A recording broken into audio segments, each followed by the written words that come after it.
À Beyrouth, des extrémistes armés prennent le contrôle d'un avion pour pouvoir faire une déclaration de nature politique.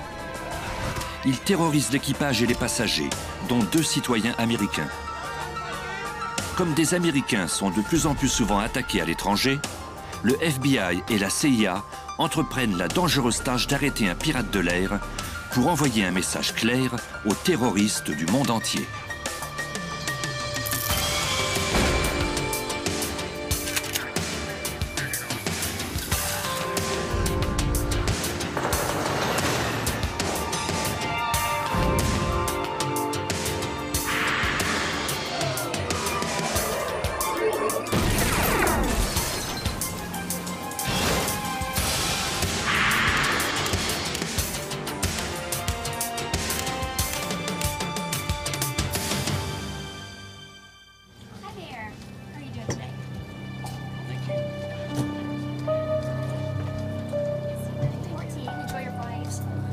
Le 11 juin 1985,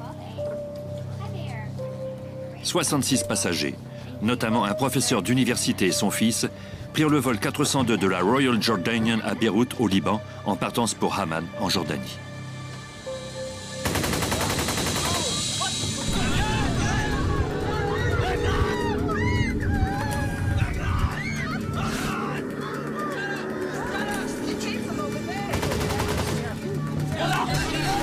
Un gang de terroristes lourdement armés prit alors le contrôle des passagers et de l'équipage.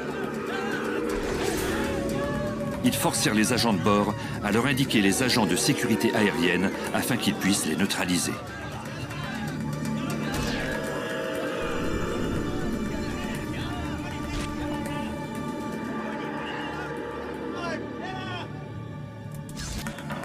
Le chef des pirates de l'air entra de force dans la cabine de pilotage et ordonna aux pilotes de décoller.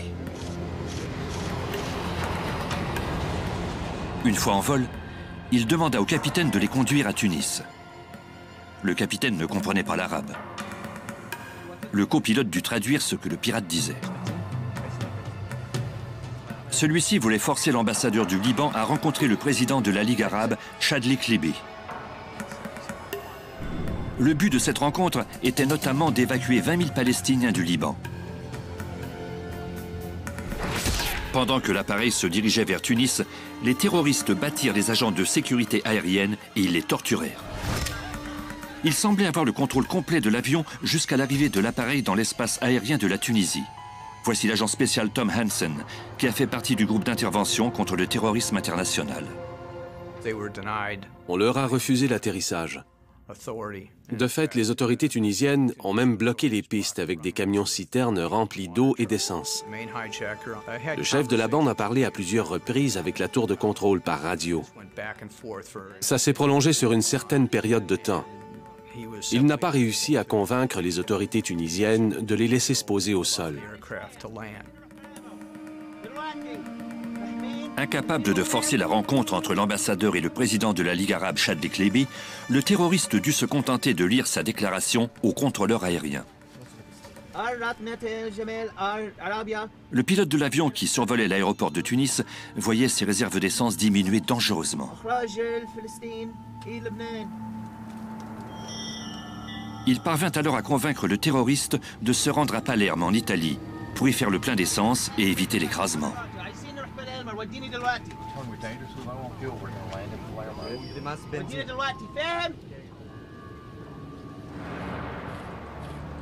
Le vol 402 se rendit à l'aéroport italien, mais ne put se poser.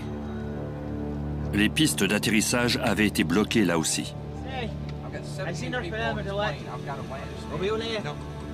Il dit au contrôleur aérien qu'il devait absolument permettre à l'appareil de se poser, sans quoi il serait contraint d'en ramasser les débris.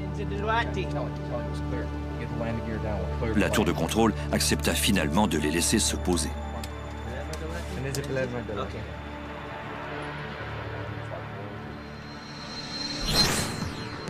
Une fois au sol, les terroristes demandèrent qu'on fasse le plein d'essence de l'appareil. Les autorités de Palerme s'y opposèrent. Les Italiens essayaient de gagner du temps en rusant avec les terroristes. Ils ont avisé le poste de pilotage qu'ils avaient contacté la Ligue arabe et qu'ils étaient sur le point de convaincre Chadli Clibie de venir de Tunis pour parlementer avec les terroristes.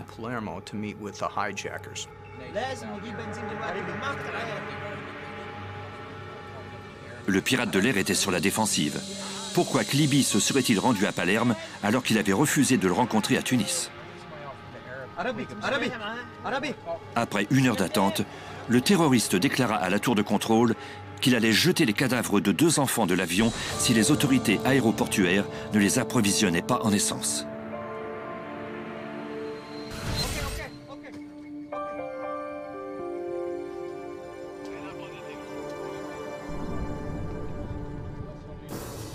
Dix minutes plus tard, l'avion avait été ravitaillé et s'envolait vers Tunis. Pour la seconde fois le même jour, l'appareil survola l'aéroport international de Tunis. Le capitaine annonça à la tour de contrôle que le terroriste voulait qu'on diffuse sa déclaration sur les ondes de la radio de l'État. Le contrôleur aérien lui répondit qu'il lui était impossible de retransmettre la communication faute d'équipement adéquat. Pour le calmer, le capitaine mentit au terroriste en lui disant que la tour de contrôle avait accepté de diffuser sa déclaration. Le vol 402 retourna ensuite à l'aéroport international de Beyrouth.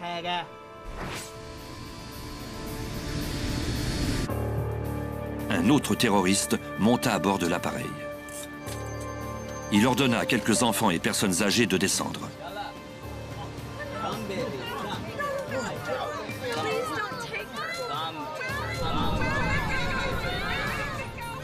Il relaya un message de son supérieur au pirate de l'air.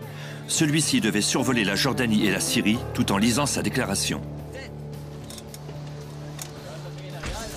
L'avion décolla de nouveau. Mais après plus de 24 heures dans les airs, le pirate de l'air décida de faire demi-tour. Il n'avait pas l'impression d'en avoir eu pour son argent, si on peut dire. L'appareil ne s'est donc jamais rendu en Jordanie ni en Syrie. L'appareil survola le Liban pendant plusieurs heures avant de se poser finalement à Beyrouth. Résolus à faire passer leur message, les terroristes mirent de l'explosif plastique dans la partie avant du fuselage de l'appareil. À 9 h du matin, le chef des terroristes contacta la tour de contrôle. Il déclara que si les 20 000 réfugiés palestiniens n'étaient pas évacués du Liban avant 14 heures, il tuerait les otages. Voici l'agent spécial Tom Hansen. Sans trop recevoir d'explications, les passagers ont dû quitter l'appareil et entrer dans le terminal.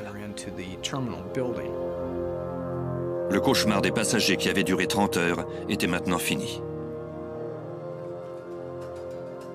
Les pirates de l'air placèrent des grenades tout autour de la cabine de pilotage. Une fois l'appareil évacué et en présence des médias internationaux, les terroristes firent une autre déclaration, celle-ci encore plus catégorique.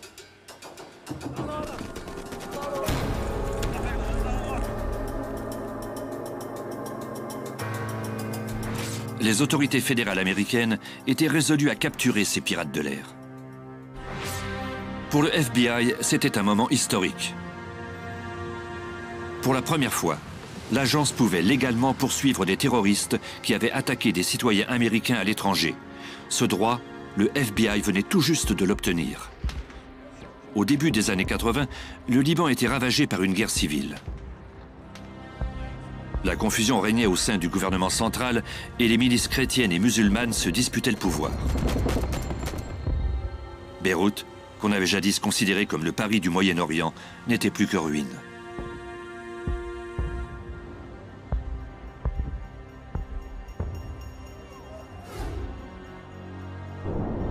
La situation se détériora, ce qui amena les Marines, qui faisaient partie de la force de maintien de la paix internationale, à se déployer au Liban.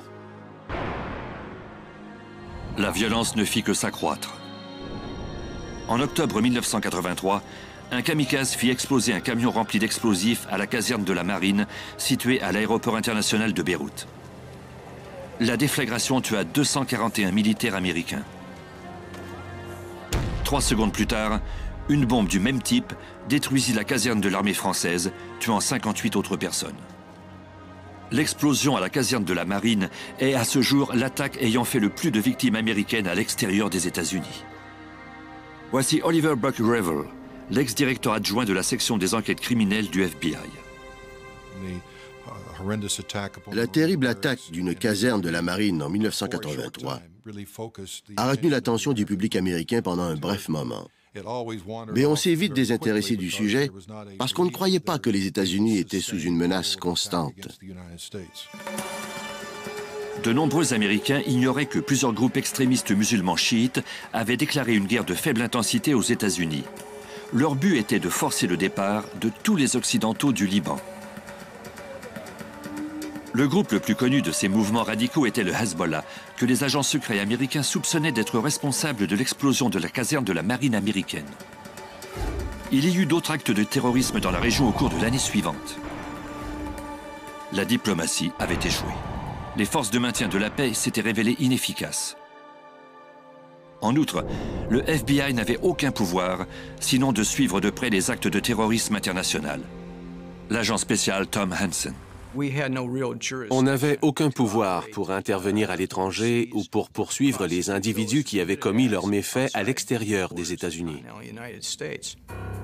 En 1984, le Congrès américain promulgua une convention générale sur le contrôle des crimes afin de donner des pouvoirs au gouvernement à l'échelle internationale. Sous cette nouvelle loi, le FBI pouvait appliquer les lois sur les enlèvements et les crimes commis par des pirates de l'air contre des citoyens américains à l'étranger.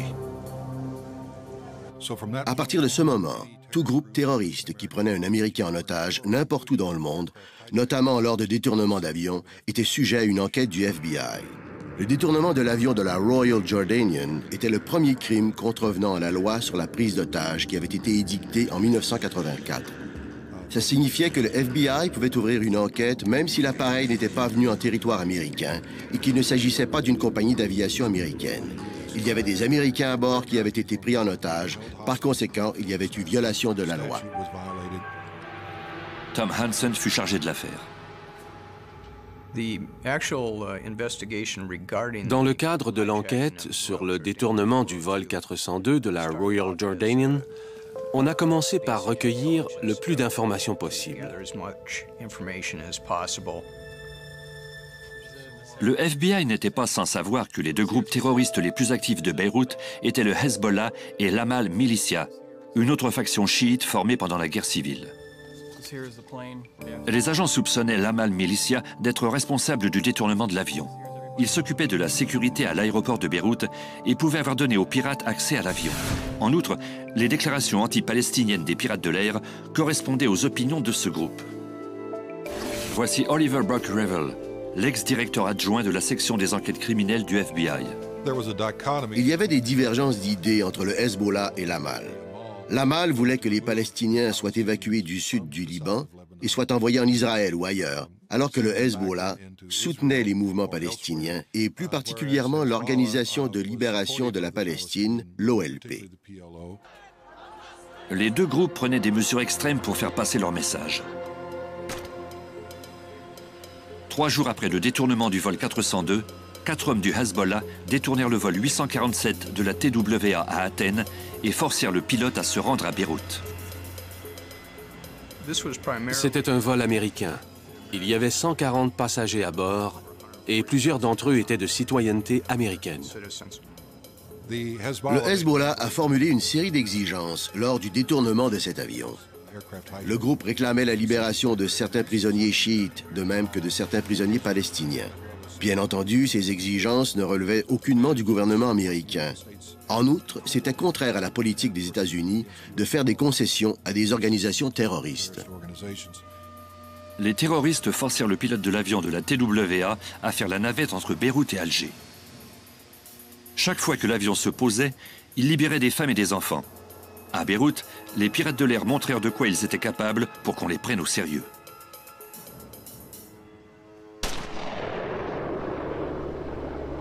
Ils tuèrent Robert Steedham, un plongeur de la marine américaine. Ils l'ont abattu de sang-froid et ont ensuite jeté son cadavre sur le tarmac à l'aéroport international de Beyrouth. Bien entendu, ça nous a mis en colère. Il était hors de question pour nous de tolérer ces actes. On poursuivrait ces types aussi longtemps qu'il le faudrait. Il y avait 39 otages, tous de nationalité américaine. Après avoir fait descendre les otages de l'avion, les terroristes les séparèrent en petits groupes qu'ils retinrent captifs à plusieurs endroits de Beyrouth. Le président Ronald Reagan fit une déclaration. Terrorists, be on notice. We will fight back against you in Lebanon and elsewhere. We will fight back against your cowardly attacks on American citizens and property. Les autorités envisagèrent plusieurs stratégies d'ordre diplomatique. On s'est rencontrés à plusieurs reprises dans la salle de réunion de la Maison-Blanche. On essayait de trouver un moyen de faire libérer les otages. Ça a sans doute été le moment le plus stressant de ma carrière de 12 ans au sein du programme antiterrorisme. On se servait de toutes les sources de renseignements disponibles. Les ressources de la CIA, la technologie, les réseaux d'espionnage de pays alliés, par le biais des canaux diplomatiques. On a tout fait pour savoir qui détenait les otages, où ils se trouvaient et dans quelles conditions ils étaient. Tout ce qui nous permettrait de les repérer et éventuellement de les libérer. Pendant que les autorités américaines recueillaient des renseignements, la vie de 39 Américains était menacée. Juin 1985. Des membres du groupe extrémiste Hezbollah avaient détourné le vol 847 de la TWA à Athènes et forcé le pilote à atterrir au Liban. Ceux-ci détenaient maintenant 39 otages en plusieurs groupes disséminés à travers Beyrouth. Le département d'État américain exerça une pression diplomatique pour que les otages soient remis en liberté. Voici Oliver Burke-Revel, l'ex-directeur adjoint de la section des enquêtes criminelles du FBI. On exerçait de la pression sur les Syriens et sur le gouvernement libanais alors au pouvoir. On faisait aussi appel à des intermédiaires comme l'Égypte et la Jordanie. On a consacré tous nos efforts à convaincre les autorités de ces pays à exercer de la pression sur le Hezbollah pour que les otages soient remis en liberté. Finalement, le président Hafez al-Assad de la Syrie proposa de négocier avec les ravisseurs et il obtint la libération des 39 otages. Le président Ronald Reagan exprima alors publiquement le soulagement ressenti par toute la nation américaine. The 39 Americans held hostage for 17 days by terrorists in Lebanon are free, safe, and at this moment on their way to Frankfurt, Germany. They'll be home again soon. This is a moment of joy for them, for their loved ones, and for our nation. Une fois les otages en sécurité, les autorités américaines purent consacrer leurs efforts à trouver les terroristes. Des agents du FBI interrogèrent les otages du vol 847 de la TWA. Voici l'agent spécial Tom Hansen. On a montré des photos de suspects à plusieurs des passagers. Ces suspects avaient déjà détourné des avions et pris des otages. On voulait déterminer si l'un de ces individus avait participé au détournement du vol de la TWA. Plusieurs de nos passagers ont reconnu sur une photo l'homme qui avait détourné l'avion de la Royal Jordanian.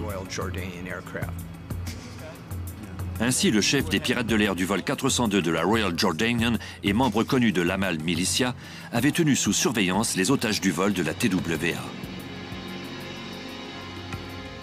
Ils nous ont parlé des conversations qu'ils avaient eues avec cet individu. Celui-ci avait reconnu avoir participé au détournement du vol de la Royal Jordanian. Il leur avait demandé s'ils en avaient entendu parler et il s'était vanté du rôle qu'il avait joué dans cette affaire. Les enquêteurs avaient identifié un suspect qu'ils pourraient faire inculper. Mais obtenir des informations sur un terroriste basé à Beyrouth était pour le moins complexe. À cette époque, Beyrouth était divisée en deux par une ligne de démarcation appelée la ligne verte qui délimitait le territoire chrétien à l'est et le territoire musulman à l'ouest. Dwayne Dewey Claridge était alors chef de division au sein de la direction des opérations de la CIA. La partie ouest de Beyrouth était un no man's land pour les Américains, de même que pour de nombreux Libanais. Il était donc très difficile d'y recueillir des informations, pas seulement pour la CIA, mais aussi pour les réseaux d'espionnage alliés du Liban. Mais la CIA ne renonça pas. Des collaborateurs un peu partout à Beyrouth continuèrent d'interroger des indices. La persistance des agents porta fruit quand on obtint l'adresse personnelle de l'homme soupçonné d'avoir détourné l'avion de la Royal Jordanian. Malheureusement, les autorités américaines n'avaient pas le droit de l'arrêter. Il était alors impossible de demander aux autorités libanaises de nous remettre le suspect parce qu'il n'y avait pas vraiment de gouvernement à la tête du Liban. D'autres actes de terrorisme furent commis partout dans le monde. En 1985 seulement, on compta 812 actes de terrorisme international. 926 personnes furent tuées, dont 23 Américains. Il y a eu un tel nombre d'actes de terrorisme contre des citoyens américains à l'étranger que le président a fait mettre sur pied un groupe d'intervention pour ce problème. Le groupe était constitué de gens du cabinet qui avaient pour rôle d'examiner les lois et les actions prises par les États-Unis pour combattre le terrorisme. Ils devaient aussi définir le rôle des services de renseignement afin que tout soit le plus clair possible. Ensuite, ils devaient coordonner tous les efforts. En janvier 1986, le groupe d'intervention créa le sous-groupe OSG.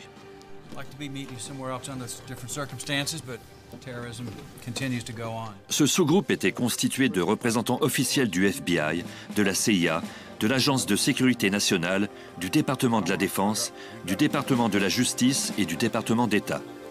Oliver Buck Revel représentait le FBI. L'OSG avait deux responsabilités. D'abord, s'assurer que les renseignements soient retransmis aussi efficacement que possible, et ensuite, coordonner les opérations contre nos cibles terroristes, qu'il s'agisse de groupes ou d'organisations ou même de pays qui finançaient des actes terroristes. Dewey Claridge, lui, représentait la CIA au sein de l'OSG. Avant même la création du sous-groupe, Claridge avait fait des recommandations en vue d'améliorer les opérations antiterroristes au sein de la CIA. Ce qu'on devait faire n'était pas habituel, parce que le terrorisme est un phénomène qui ne connaît pas de frontières. Je veux dire par là que les opérations peuvent avoir été planifiées par un groupe en Syrie, mais qu'elles pourront être exécutées par un autre groupe à Rome. Or, le gouvernement américain, comme tous les gouvernements, était organisé en fonction de ses limites géographiques et cela valait aussi pour tous ses services de renseignement. Il était alors très difficile de mettre la main sur des terroristes. Pour ce faire, il fallait créer une organisation qui pourrait agir indépendamment des frontières nationales et même des structures de la CIA. La solution, du moins pour la CIA, consistait à créer le CTC, le Centre antiterrorisme, pour qu'on puisse régler ce problème multinational autant du point de vue géographique que bureaucratique. Le CTC regroupait des représentants de toutes les divisions de la CIA, ce qui permettait de mettre en commun tous les renseignements recueillis. Dewey Claridge fut nommé chef du centre. Ça a été comme une révolution. Jamais auparavant, la CIA n'avait eu de système organisationnel qui allait au-delà de toutes les frontières géographiques ou autres. Les États-Unis étaient maintenant en position pour contrer la menace terroriste. Et l'OSG était au cœur de ces efforts.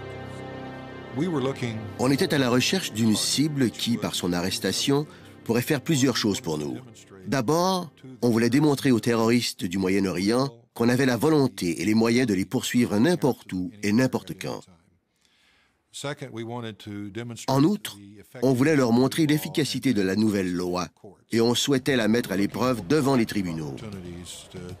On voulait faire savoir à tous que les États-Unis ne laisseraient pas ces crimes impunis, qu'on allait s'en occuper. Les membres de l'OSG examinèrent les renseignements obtenus sur plusieurs terroristes recherchés, incluant ceux qui avaient détourné le vol 402 de la Royal Jordanian et le vol 847 de la TWA. Malheureusement, il leur était toujours impossible de mettre la main au collet de ces suspects. Pour l'heure, tout ce que pouvaient faire la CIA et le FBI était de recueillir le maximum d'informations possibles sur les terroristes en vue d'obtenir des mises en accusation. L'agent spécial Tom Hansen. Comme dans la plupart des enquêtes, il y a un élément de chance. Et la chance s'est présentée à nous en juin 1987. L'OSG apprit que le bureau des narcotiques avait un informateur libanais qui travaillait depuis Chypre. Or, on croyait cet homme capable de repérer les terroristes recherchés en raison de ses réseaux de contacts. Un agent de la CIA qui l'interrogea apprit qu'il connaissait le chef des terroristes qui avait détourné le vol 402 de la Royal Jordanian. Les autorités américaines espéraient avoir enfin trouvé le moyen de capturer le pirate de l'air. Dans les années 80, devant la menace terroriste, le gouvernement des États-Unis avait décidé de rendre prioritaires les enquêtes sur le terrorisme international. En 1987, l'OSG apprit qu'un informateur du bureau des narcotiques connaissait le pirate de l'air ayant détourné le vol 402 de la Royal Jordanian. Voici l'agent spécial Tom Hansen du FBI. Non seulement le connaissaient-ils, mais ils avaient des amis en commun et ils avaient fait affaire ensemble pendant environ 4 ans. De fait, notre informateur croyait pouvoir convaincre le suspect de quitter le Liban pour lui rendre visite dans un autre pays. Ça nous donnait quelque chose qu'on n'avait jamais eu par le passé, la possibilité d'avoir accès à ce terroriste. L'informateur se montra coopératif, mais il avait toutefois quelques inquiétudes. L'ex-directeur adjoint Oliver Buck Revel du FBI. Il voulait une grosse récompense. Et il voulait aussi qu'on organise son transfert aux États-Unis avec sa famille et qu'on le mette sous notre programme de protection des témoins. On trouvait ces demandes raisonnables. Sa famille et lui seraient vraisemblablement en danger s'il restait au Liban. Les autorités ont accepté d'accéder à ces demandes. À Chypre, l'informateur déclara alors à un espion de la CIA que le pirate de l'air avait quitté les rangs de l'Amal Militia. Le pirate faisait maintenant partie du monde de la drogue. Il en faisait le trafic en Europe et dans d'autres parties du bassin méditerranéen. Il était très actif dans le transport et la vente de narcotiques. Notre informateur nous a révélé que le pirate de l'air était intéressé à vendre des narcotiques et que dans le passé, il avait déjà participé à certaines opérations de vente de stupéfiants. Il croyait pouvoir convaincre le suspect de quitter le Liban pour venir le voir à Chypre, où il nous serait plus facile de l'arrêter. Le terroriste qui avait détourné l'avion de la Royal Jordanian était maintenant dans la ligne de mire de l'OSG. Avec la permission de l'informateur, la CIA cacha plusieurs micros chez lui afin d'enregistrer ses conversations avec le terroriste. On a demandé à notre informateur de mentionner au terroriste qu'il connaissait un narcotrafiquant international qui cherchait à planifier une nouvelle opération. Notre indique lui suggérerait alors de faire entrer de la drogue au Liban depuis l'Iran et de fournir des stupéfiants à ce narcotrafiquant sur une base régulière. Il devait lui montrer combien ces opérations pouvaient être lucratives. Selon le plan établi par l'OSG, l'informateur devait organiser une rencontre entre le pirate de l'air et un pseudo-narcotrafiquant du nom de Joseph à l'extérieur du Liban. La rencontre aurait lieu sur un yacht, en eau internationale. On ne voulait pas que nos opérations violent les lois d'un autre pays. L'OSG demanda que l'arrestation soit effectuée par l'armée américaine ou le FBI. Voici l'agent spécial David Woody Johnson, l'ex-commandant du HURT, l'escouade de libération des otages du FBI. Normalement, quand une opération relative à des terroristes se déroule à l'extérieur des États-Unis ou de ses territoires, c'est l'armée qui s'en occupe. Mais tous les crimes de cette nature aux États-Unis relèvent du HURT. On nous a alors demandé d'aller arrêter ce type outre-mer. Les autorités se demandaient si elles devaient faire appel à une équipe de l'armée ou à l'équipe du HURT. La question a été débattue au bureau du procureur général. Les autorités sont finalement arrivées à la conclusion qu'il s'agissait d'une arrestation en bonne et due forme et que l'escouade de libération des otages allait s'en occuper même si c'était à l'étranger. Le choix s'était arrêté sur le HURT parce que le FBI avait des droits que n'avait pas l'armée. Les membres du HURT sont des agents des forces de l'ordre qui ont reçu un entraînement spécial pour libérer des otages. En outre, ils peuvent témoigner devant les tribunaux américains. On voulait l'arrêter vivant et le ramener au pays pour le faire comparaître en cour. L'idée derrière tout ça, c'était d'envoyer par cette arrestation un message politique clair. Cette opération était très longue à planifier. On ne voulait violer les lois d'aucun autre pays. On ne voulait pas échouer en cours de route, car ça enverrait un message très négatif. Le plan était maintenant prêt à être mis en branle. Il ne restait qu'une formalité à régler, obtenir l'approbation du président américain. J'avais mon passeport, j'étais en route vers l'aéroport international de Washington pour y prendre un avion de ligne commerciale en direction d'Athènes, quand j'ai reçu un appel dans la voiture. C'était Ed Meese, le procureur général. Il m'a dit, « Buck, je viens de tout expliquer au président Ronald Reagan. Vous avez son approbation. Bonne chance. Je vous parlerai quand vous serez arrivé à destination. »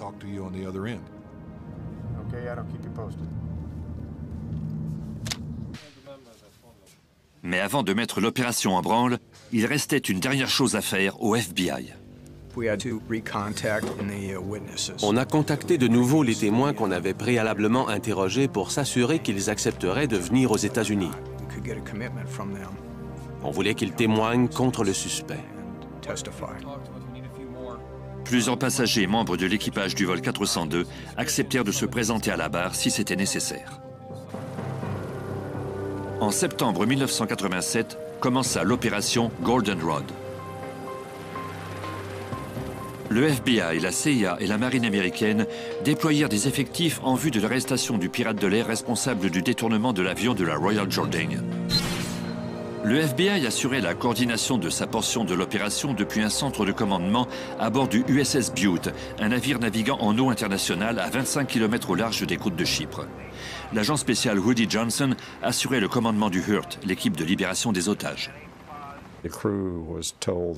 Ils ont menti à l'équipage en disant qu'une équipe technique devait venir pour régler quelques problèmes sur le navire. On est alors arrivé avec nos étuis à fusil, entre autres choses.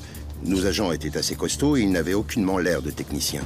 De plus, les boîtes dans lesquelles on transportait notre matériel ne ressemblaient pas à des coffres à outils.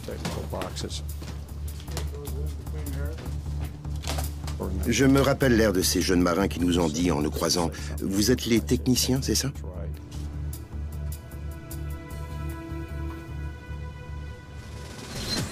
En Grèce, l'agent spécial Don Glasser, qui faisait partie du Hurt, loua le yacht où devait avoir lieu l'arrestation.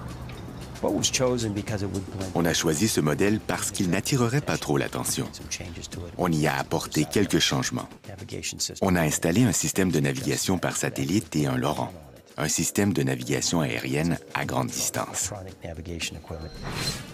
Dans la ville portuaire de Limassol, sur l'île de Chypre, Dewey Claridge et l'équipe de la CIA établirent un poste de commandement dans une chambre d'hôtel.